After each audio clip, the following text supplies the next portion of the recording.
Taurus, hi, welcome to Mr. Queen PH. At ito ang inyong weekly reading for July 14 to 20, 2025. If you're interested in private readings, meron tayong link sa description at sa pinned comment. Pakicheck nyo na lang yung information kung paano mag-book for a private reading. And please subscribe to our channel to show your support. Like, share this video, at comment na rin kayo kung kayo ay naka-resonate.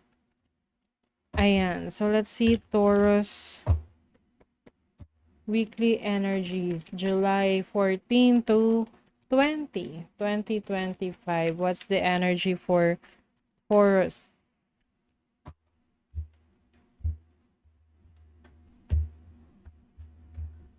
Okay, so this is your overall energy, possible challenge, opportunity, and blessing. Uy, okay.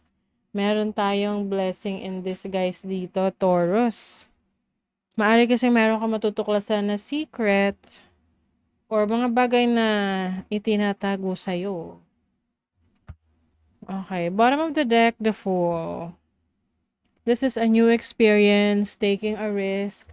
So, maaring meron kang susubukang bagong career, trabaho, situation, relationship. Some of you, this is collaboration, working with other people. Pwedeng may bagong business na meron kang makakasamang ibang tao para mas, sabi nga, the more the merrier, 'di ba? Oo. Pwede rin kasi tong sarili mo lang na business pero may kinukonsulta kang ibang tao for that business. I also see negotiation dito. Some of you, meron kayong maaaring negotiation sa bagong bahay. Pwedeng kayo ay lilipat ng bahay, whether magrerenta kayo or bibili kayo ng bahay. So, merong negotiation dito pagdating sa presyo ng renta or kung magkano yung ika-cash out ninyo. Yeah, definitely a new experience for you. May new beginnings. Very exciting ito. Ito talaga yung gusto mo. Pangarap mo to. And it's finally happening for you. Hindi siya naging madali na road para sa iyo, hindi siya naging madali na proseso, pero finally ayan na, sumakses na. It's happening na. Wow, okay. You have the Knight of Cups as your overall energy. This is about love, receiving and giving love. So, either ikaw yung nag-o-offer ng love or may nag-o-offer ng love para sa'yo. This can also mean an opportunity na pinipresenta sa'yo. Okay? So, merong opportunity na being presented to you. Can be an opportunity of relationship, a career, a business opportunity. Anything na magbibigay sa'yo ng kaligayahan. Ayan. Now, your challenge is the High Priestess. This is your knowledge, higher knowledge. Maaring hindi ka masyadong nagtitiwala sa instinct mo, sa intuition mo when it comes to making decisions. Oo, medyo ikaw ay nagugulumihan na ng isip mo. Maaring nahihirapan ka ngayon kung magtitiwala ka ba sa isang tao o hindi. Kasi pwedeng hindi ka na sigurado sa intensyon ng taong to sa'yo, whether this is sa relationship or sa trabaho mo, yung mga nakakasama mo. Lalo na kung ikaw yung tipong may yung competitive.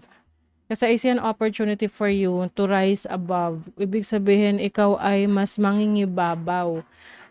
Lalo na kung parte ka ng isang grupo, ng isang community. So, ngayon hindi mo na alam kung sino pagkakatiwalaan mo kasi pwedeng lahat sila gustong lumapit sa'yo. Parang lahat merong may i-offer sa'yo. 'Di ba? But eventually, no, with the Seven of Swords, you will know kung sino yung dapat mong pagkatiwalaan kasi i-reveal yan sa'yo. Ipapakita yan sa'yo kung sino talaga yung kung ano talaga yung intention sa'yo. And that is a blessing, 'di ba? Na Sa una parang nakakagulat na, "Ay ba't gano'n? Akala ko totoo siya sa'yo." Parang akala mo totoo sa'yo yung person na yun, yung taong yun. Sa money, career, finances, you have the Devil and the Knight of Wands. Yeah, you have to protect yourself from these people na gustong mag-take advantage sa'yo. Okay? Puwedeng sa trabaho, this can be your boss na parang sa'yo na lang inaasa lahat. Lahat ng trabaho tapos sa kanya yung credits, 'di ba? Sa kanya siya yung pupurihin. Dahil under ka niya. So, minsan kasi parang gusto natin gawin lahat para sa posisyon sa trabaho, kaya lang minsan nagagamit na rin tayo, 'di ba? So that's what I'm seeing here na protect your energies. Alam ko nararamdaman mo 'yan, yung mga intentions ng tao sa'yo. So you have to protect yourself kasi hindi lahat 'yan merong magandang intention sa'yo. Sa finances naman, mahirap yung bigay ng bigay lagi, 'no? Kasi puwedeng, yun nga, i-take advantage ka ng ibang tao hanggang sa 'pag ikaw na yung may kailangan wala na, 'no? Wala naman silang maibibigay. There's also, an offer or a collaboration like what I mentioned sa inyo kanina. Maaaring ito'y may kinalaman sa isang idea, like meron kang idea na gusto mong gawin. Tapos, itong idea na 'to naging ano siya, parang maganda ring parang may idea ka, shinare mo sa iba tapos nagustuhan nung taong yun and gusto niyang makitrabaho sa'yo or parang maging parte ng idea na yun para maisakatuparan. Yun nga lang, kailangan maging maingat ka sa mga taong hahayaan mong maging parte ng idea mo na yan. Kasi mamaya, iba may mga nagnanakaw ng ideas, 'di ba? Oo. Sa love life, we have the Four of Pentacles, the World, and the Queen of Wands. Some of you, pwedeng meron kayong long distance relationship. Kung kayo ay may ka-connect ngayon, romantic connection. I feel like your relationship is going to be so strong. Oo, kung kayo ay currently in a relationship right now, puwedeng may mga plans to travel or puwedeng yung iba sa inyo foreigner, yung person ninyo, maaaring may mga plans kayo na, doon na tumira sa ibang bansa 'no, magsimula doon or doon na mag-settle. Oh, if you're single, you are currently manifesting your person 'no, kung gusto mo. Kasi hindi naman lahat gusto ng relationship sa ngayon, eh. Maaring itong person na 'to nakakausap mo na online, puwedeng may distance kayo sa isa't isa. Yung iba sa inyo magkikita na kayo ng inyong person finally.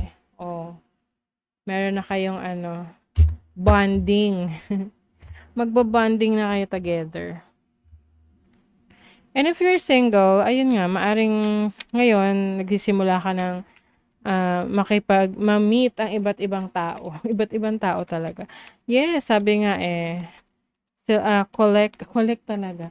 'Di ba? Kumbaga ano yan hangga't single ka, get to know other people. Pag sure ka na saka ka mag-settle.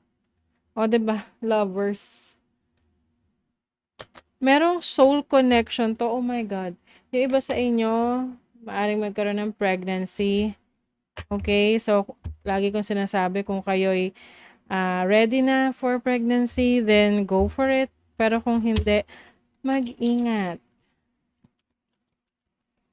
And then also, this is acceptance. I think acceptance sa sarili mo, ah, sa mga bagay na hindi mo na kayang makontrol sa buhay mo. You are finally, surrendering yung mga hindi nasakop ng sarili mong kakayanan.